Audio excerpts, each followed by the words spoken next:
Imagine two people walk into the same room. One tries hard to lead, voice confident, gestures big, filling the space and pulling for attention. The other says very little. They don't perform, they don't push. Yet after only a few minutes, something shifts. People begin turning toward the quiet one. They lean in when that person speaks. They seem to relax in their presence. Why does one create a quiet feeling of want, while the other only creates noise? Most advice on influence focuses on technique. It teaches you how to speak with more authority, how to hold your body, and how to command attention when you enter a room. These methods can be useful in certain moments, but the people others naturally orient toward seldom rely on them. What draws people is not something performed. It comes from a different place entirely. For most of human history, choosing who to follow was not a small matter. The wrong choice could bring real danger. Over time, people became sensitive to certain signals. They noticed who made the group feel steadier. They noticed who reduced tension. They noticed who helped others feel included. These instincts remain with us. They still shape how we respond to people, even today, in ordinary conversations.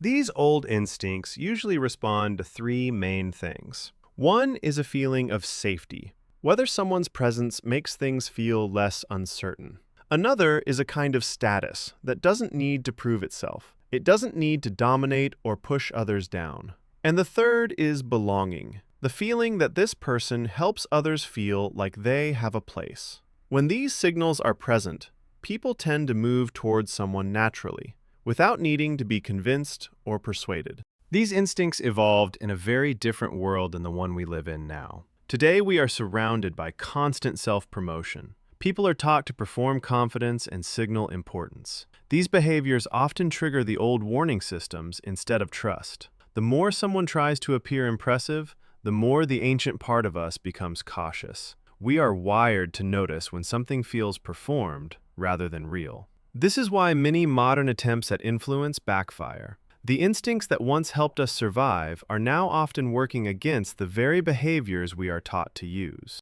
This brings us to the first subtle art, embodied congruence. Your inner state and outer behavior are aligned. You are not managing an impression, you simply are what you appear to be.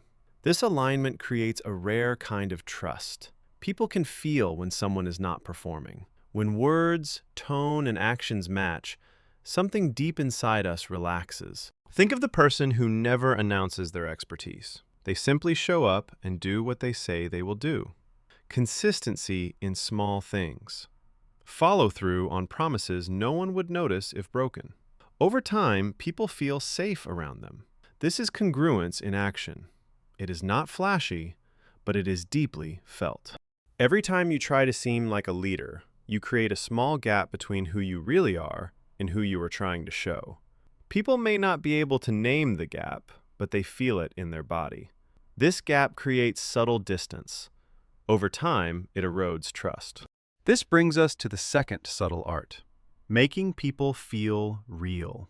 Most people move through their days feeling half-seen.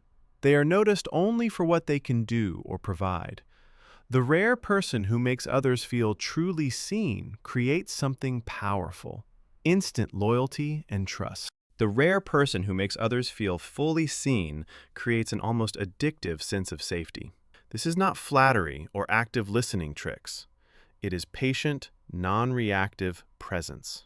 This kind of attention feels rare and powerful. People remember how it felt. How it actually works is surprisingly simple, asking one genuine question, then giving the gift of unhurried silence, reflecting back what you heard, without immediately adding your opinion, fix, or story. This brings us to the third subtle art, quiet, grounded authority. Not dominance, not volume, not having all the answers. It is the ability to remain steady when the emotional temperature in the room rises. What this actually looks like is very different from what most people expect. Slow speech when it matters, steady eye contact without staring, comfort with silence, decisiveness without rigidity. This leads us to one of the deepest paradoxes in human influence. The more you need people to follow you, the less magnetic you actually become. Neediness leaks out in small ways. People feel it even if they cannot explain why. The harder you try to be followed, the more people pull away. This is the hidden cost of needing to be needed. So what is the real shift we need to make? Instead of asking, how do I get them to follow me, we begin to ask a different question. What am I offering that is worth orienting toward? This single shift changes everything. It moves us from chasing approval to offering something real, and from performance to presence. Now the practical part.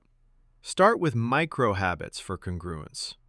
Do what you say you will do in small things. Speak slower when it matters. Pause before responding. These small shifts build the foundation. In the end, real followership is not something you take from people. It is something they freely give. When you become the kind of person whose presence signals safety, significance, and direction. In a noisy world full of people shouting for attention, the subtle art is to become someone worth quietly orienting toward. Thank you for watching.